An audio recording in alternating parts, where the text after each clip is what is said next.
দাঁড়াও। কার অনুমতি নিয়ে তুমি বাড়িতে ঢুকেছো? আমার বাড়ি, আমি আবার কার অনুমতি নিতে যাবো মা? কোথায় তুমি জানতে চাইবে আমি কেমন আছি? আলা বলে বলতাম, যদি সুটকেসটা হাতে করে না নিয়ে এসে রাকেশকে সঙ্গে করে নিয়ে আসতিস তাহলে বলতাম। আমি বুঝতে পেরেছি তুই নিশ্চয়ই এই বাড়িতে কোনো ঘটনা ঘটিয়ে এসছিস। ঠিক তাই, আমি ও বাড়িতে আর যাবো না। আমি একেবারের জন্য চলে এসেছি।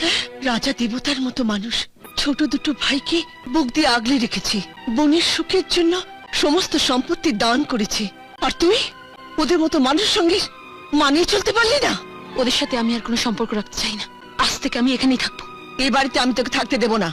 মা, বিয়ের পর স্বামীর বাড়ি হলো মেয়েদের নিজের বাড়ি, স্বামীর সংসার হলো নিজের সংসার।